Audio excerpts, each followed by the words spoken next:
እኔ ሀብታም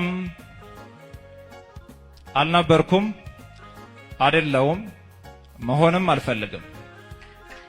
ብዙ ሀብታሞች አሉ። ይሰጣሉ፣ ለድሃ አይሰጡም። ቢበትኑት ሀብታቸው አያልቅም፣ ንብረታቸው አያልቅም።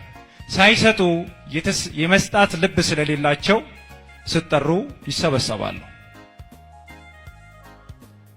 ሀብታም መሆን አልፈልግም ያልኳችሁ ምድራዊ ሀብት ለግሌ ነው አልፈልግም ያልኳችሁ። ለተራቡት፣ ለተጠሙት፣ ለወደቁት፣ ለታመሙት ለማሳከም፣ ለማብላት፣ ለማጠጣት ከተቸገሩት ጎን ለመሆን ገንዘብ ያስፈልገኛልና አቤቱ ብዙ ብር ስጠኝ።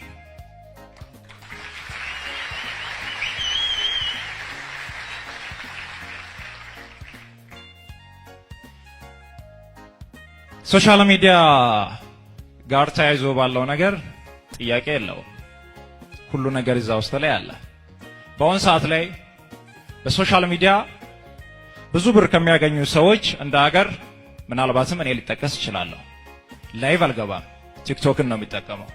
ቲክቶክ ላይ አንድ ቪዲዮ ፖስት ሲያደርግ በሚሊዮኖች ስታይ፣ የኔ ቲክቶክ ኮሜንት ላይ ገብታችሁ ስታዩ ኮሜንት ጥግ ላይ ምን አለ?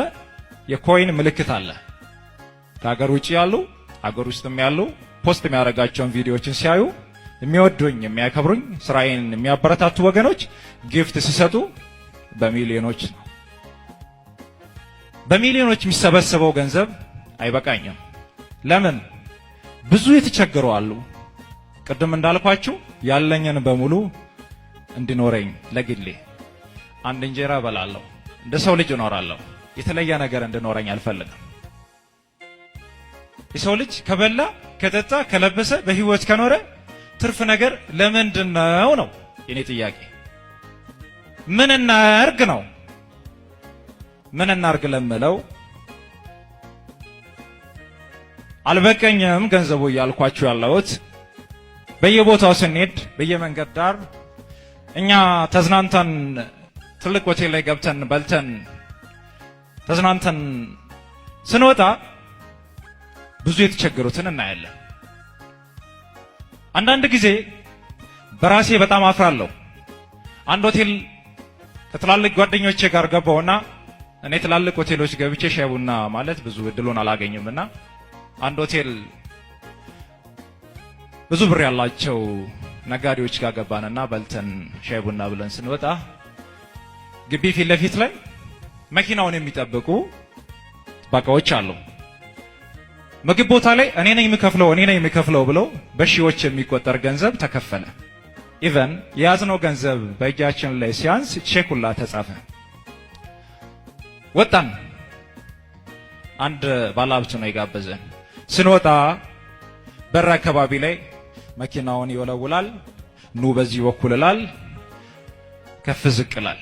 አባት ነው። ማን አብነት 10 ብር ይዛል ይለኛል። አልያዝኩም። ማን እንትና 50 ብር ይዛል?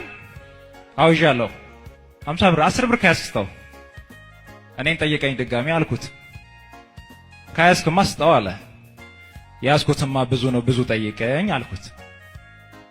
ከዛ በኋላ ተነጋገረንና ማድረግ ያለብንን ነገር አብረን ሆነን ተመካክረን የሰጠንን ፈጣሪ አመስግነን መደረግ ያለበት ተደረገ።